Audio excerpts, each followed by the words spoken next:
Welcome to this presentation. My name is Andrew Mallett, and today we're going to take a look at some of the file systems available in Linux and what they're used for. So there are an array: the Riser file system, ext3, ext4, BTRF, JFS, XFS. Just sounds like alphabet soup, really, doesn't it? Of course, we've got the etc fstab file, and this is where we use the configurations to mount our file systems automatically when our system boots. So we can look at the fstab file and also the mount options. ext3 is the default in SUSE SLES 11, but it's just an ext2 file system with a journal. We can check and get some debug information from the file system with dump2efs. We'll take a look at all of these commands and these file systems as we go through. An often overlooked file system is XFS from Silicon Graphics. It was developed in 1994 and is a 64-bit file system, so it was well ahead of its time, and is designed as a performance file system to be able to deal with very large files, but it will cope with small files as well. But it was specifically designed for their IRIX system and large 3D modeling systems. We can defrag the file system. Often people say you don't defrag, or there's no need to defrag a Linux file system. Well, of course, file systems can become fragmented, and there is a defrag command, xfs_fsr, to defrag the XFS file system. This is missing in other file systems. Also, another cool tool is the xfs_freeze, where we can essentially pause a file system. This might be useful where we're creating an LVM snapshot, so we can ensure, without bringing any software down, there are absolutely no writes in that moment that the snapshot is created. So we'll take a look at some of these file systems and hopefully give you an understanding of how they are used.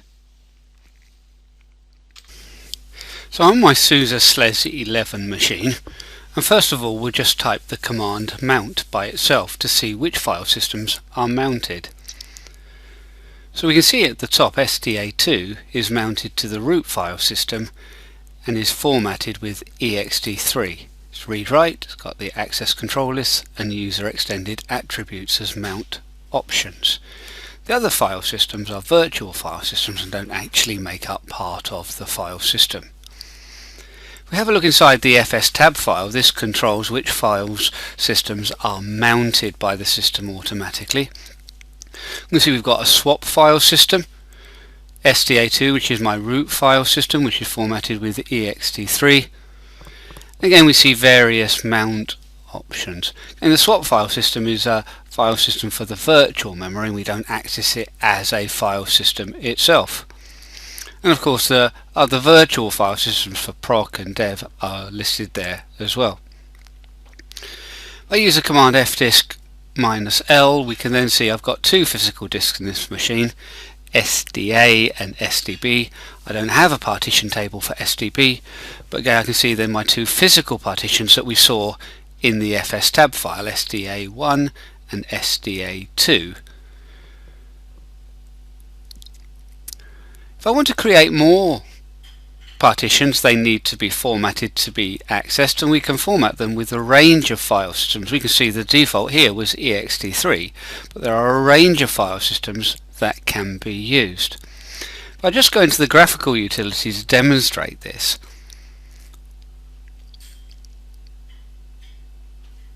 and if I go through and create a new partition,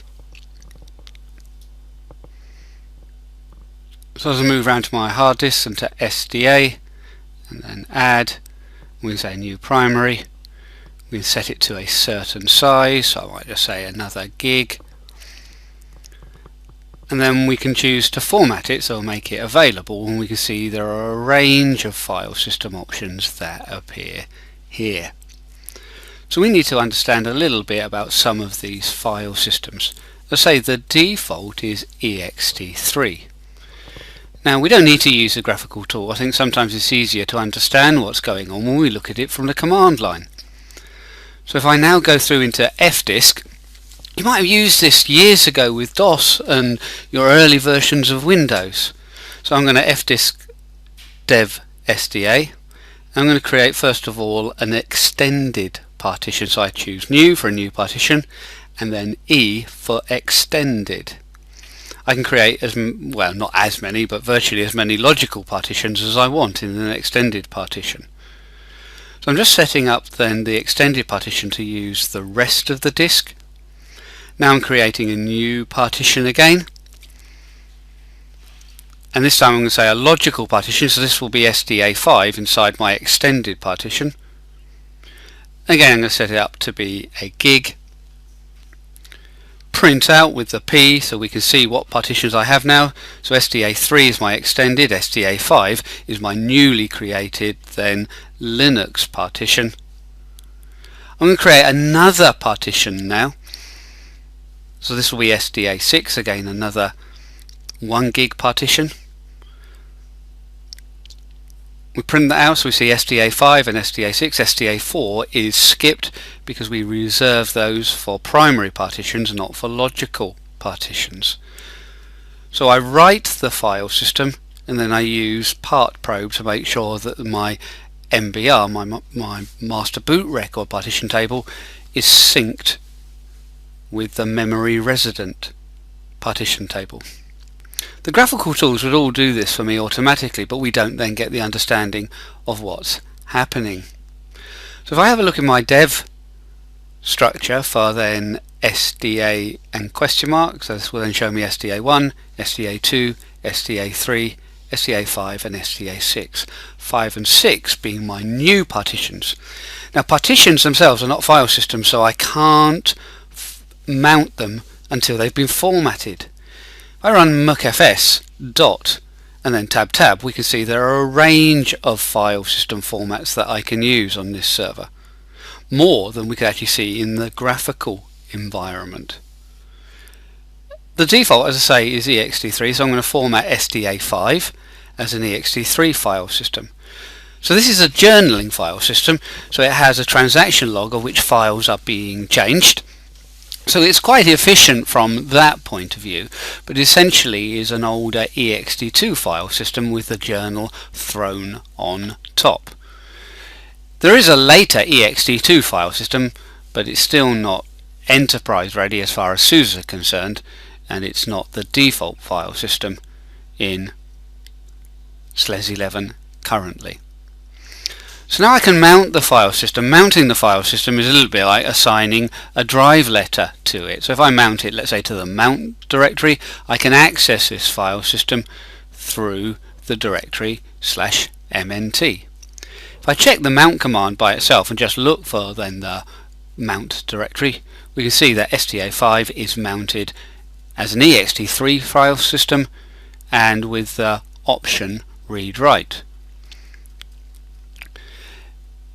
If I remount it, so mount -o remount, comma, read only, no spaces there, mount, and then go back and search again,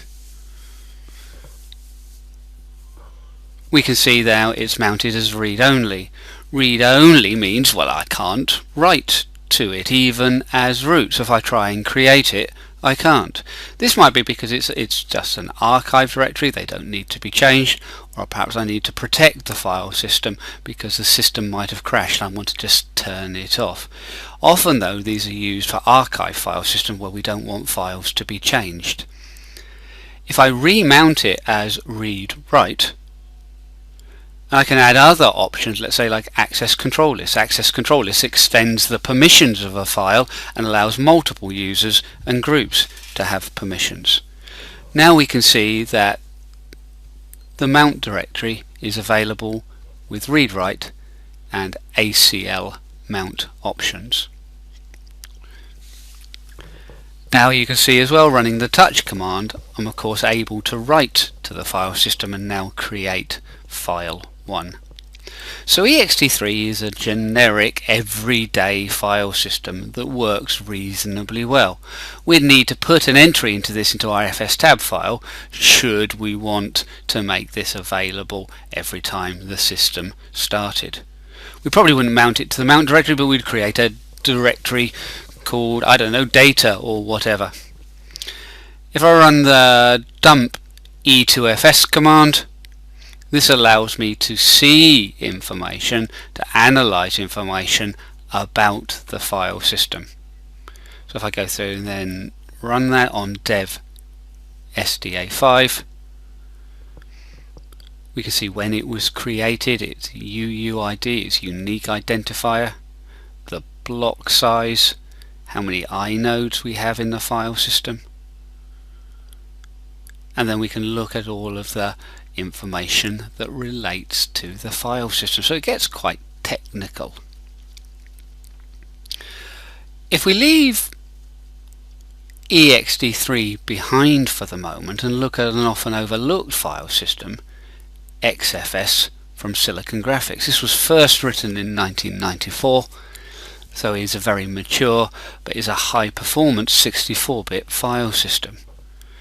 So if I now format SDA6 with XFS, we get the metadata coming back. It formats very quickly. All the information is stored in the metadata. We don't actually write through to the disk until we need to create our files. If I unmount mount for the moment, and then we'll remount it, so run the command mount, and this time it's going to be SDA6 that is mounted. And of course, if I go through now and have a look at the mount options for this, we should see that it's read-write and the XFS file system. So the XFS file system was designed, as I say, by Silicon Graphics. It's designed for high performance access to your files. It will work with both small files and large files, but was predominantly written for large 3D modeling systems. I can get my information, the same information I saw, and we can see it's actually summarized far better than the dump2 EFS. We also have some fairly nifty commands that we can use that other file systems don't have. So if I use XFS _ DB, so I want to diagnose the file system, I'm going to use the command frag and make sure that it doesn't write, so it's only a read-only operation, to dev SDA6, and we can see that it's not fragmented at all. I've only got one empty file, so you wouldn't expect it to be fragmented. But Linux file systems can become fragmented, and of course it's quite useful then if a defrag command is included, so I can analyze with the db command, and then XFS _ FSR allows me then to defrag the file system. Another useful tool is the freeze command. So I can freeze the mount directory. It's still shown as read-write, but if I try and edit, you see I'm using Vi and my system has kind of just frozen. If I move across to another terminal and then unfreeze the file system, then of course Vi continues to work. This freezing is really pausing the file system, and is essentially very useful if we have to use it with like LVM snapshots for a moment in time. Then whilst the snapshot is being created, we can ensure no writes happen to the file system at all. So maybe XFS is a file system that you should be looking at, but hopefully this has introduced an idea of some of the file systems and how they are used in Linux. Thank you.